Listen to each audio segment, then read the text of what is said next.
Hello, wire workers and jewelry makers. Welcome to part 2 of my jewelry hook making class. Today I am going to teach you how to make these three, and these are all interchangeable. So they're all open at the top, and you just put whatever you want to hang from it, and you can use the same pair of earrings over and over, the same hook over and over for all the different earrings. So these are fun. They add a little bit of style to any of your earrings. So let's go ahead and learn these. All right. For the first one, just like the first class, as I said in the first one, I like to use 20 gauge half hard, but a lot of people don't have it, so I'm showing you how to do it if you only have the dead soft, which is absolutely fine. I just hammered a little bit to give it some strength. So all of the hooks that I made in the last video were 2 inches. These are going to be just a little longer. So for the simple one I'm doing now, I'm going to go ahead and cut 2.5 inches. And that'll be this one. And I want to make sure the side's flush. And I am just going to grab this. You can pick how far you want it. This is about 1/2 inch. And I'm just going to bend it up on itself. Just like that. Now I'm going to get my 6th step, and I'm using number 5. Number 5 on mine is 9 millimeters. So I'm going to go ahead and stick this in and just wrap this around number 5. Going to give this a little bend back here. Give that a nice little file so it's not sharp. I noticed that I cut it just slightly at an angle, which can scratch the ear. Okay, so there's that. Now I just need to find a bead, and I can't find what I did with them. Let's see if this will work. This is a little bigger, but this should work. So I'm using pure copper wire, so I'm going to use a pure copper spacer. And you can use jewelry glue or something like that, but I found that for me, the super glue worked best. So I'm going to put just a little bit there. And I don't want to get it all over my fingers, so I'm going to pick this up with my pliers and fit that right on. Now I got some extra glue on there that I don't want, so I'm just going to go ahead and wipe that off. Do it a little neater when you're doing it. There we go. I'm going to pull this out just a little bit since I did get the glue there. I don't want it to glue onto the earring. So then what you would do, I don't have an earring, well I have this. What you would do is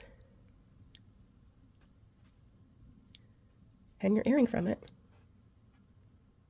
And once the earring is on, you want to pinch it closed so that it's on there nice and it doesn't fall off. So you want to pinch it so that it's closed so it doesn't bounce out. So let me go ahead and pull that back out now that you know how to use it. And I'm going to just give this a nice little gentle hammer right at the bottom where that bend is to help hold the bend, and also right here where it goes in your ear. And right at the very tip. And again, I'm not trying to change the shape, I'm just trying to strengthen it. Okay, so there is this one. Now the next one I'm also going to use about 2.5. I might go 2 3/4 for this one just to give myself some extra. If you're new to working with wire, always cut a little extra so that you have enough to work with. Sometimes the longer it is, well, all the time, the longer it is, the easier it is to work with, unless you're talking about, you know, using feet of 26 gauge. So for this one, I'm going to grab my other round ones because these have a smaller tip, and I'm going to get this as small as I can get it. Okay, so I'm just making a little bit of a spiral. So I've made it teeny tiny, and then I'm just going to pinch it even smaller.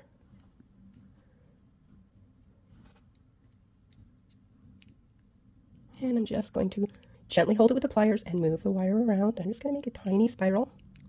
And once I get 2 wires all the way around, I'll show you what I mean when I get there.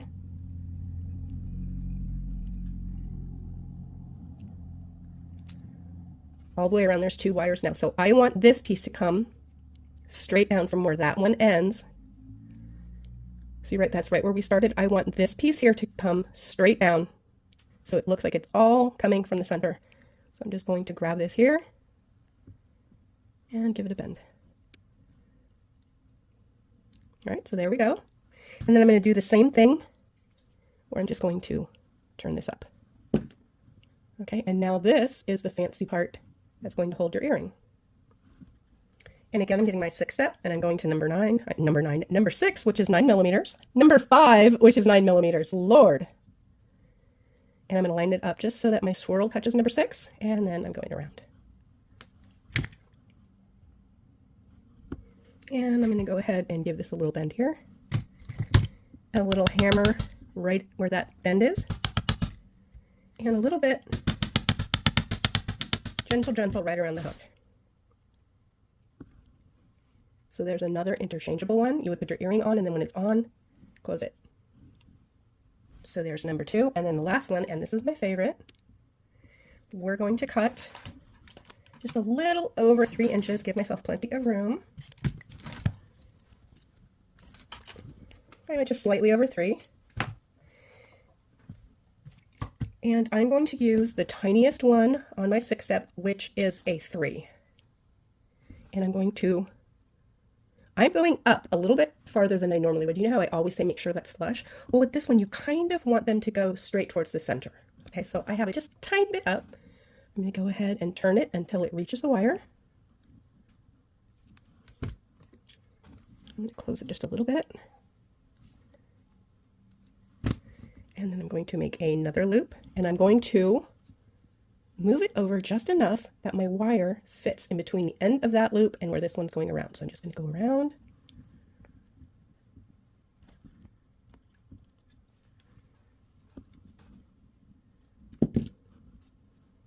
And I'm going to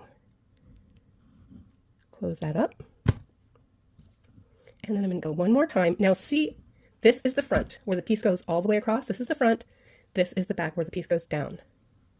So I want my next curve to also be on the top where the wire is going to be parallel with that one. So I'm going to leave just enough room for the wire.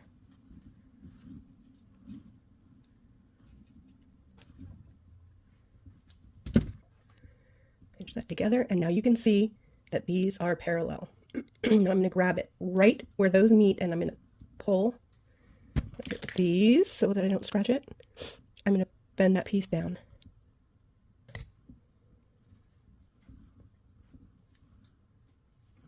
So now I need to make that same little curve.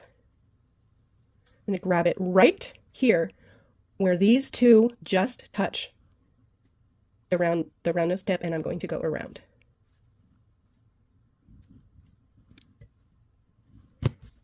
And again. Oh, this one needed to be a little longer. You can see I ran out of rope. So let's do this one again. Sorry about that. Let's go 3 3/4. I thought I was giving myself enough, but I was not. Let's try that one again. Okay, number 1. Not completely flush. It's sticking up just a tiny bit. I'm going to go around till it touches. And then again, leave enough room for a wire. Go around all the way, and then I'm going to make sure that's lined up and these are nice and straight.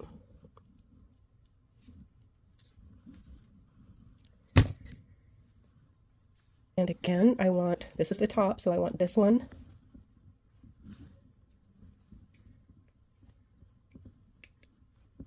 to be right beside it.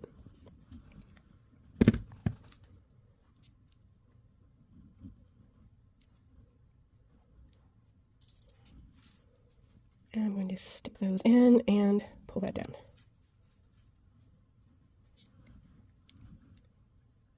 Okay, that one did not come out as good. The first one came out so much better. Let's do one more. And that'll give everybody a chance to really learn how to do this. Again, 1 loop.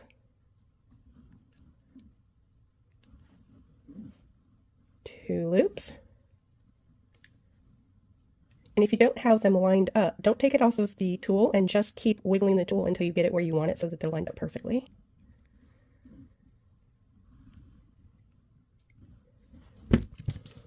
Now, if you look here, I want this piece that's coming down to come straight down, because if it's at an angle, it's not going to be as uniform on the top.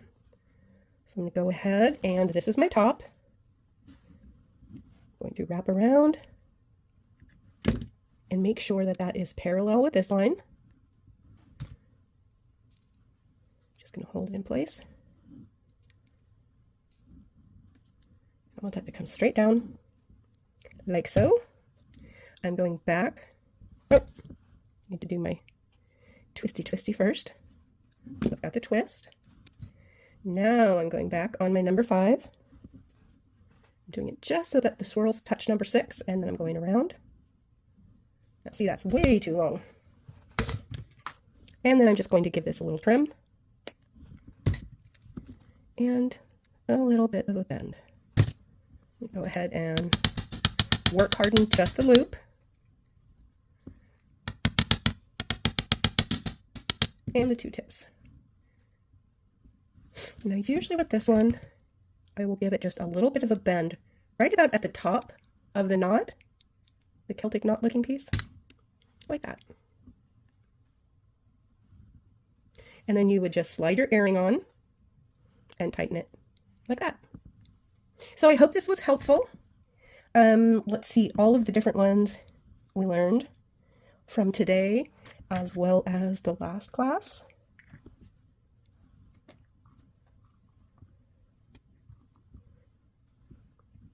So I hope this was helpful. If you have any questions, leave it below, and I will happily answer any questions that you have. And if you have any suggestions for any other tutorials you'd like me to make, just let me know. Have a great night. Bye.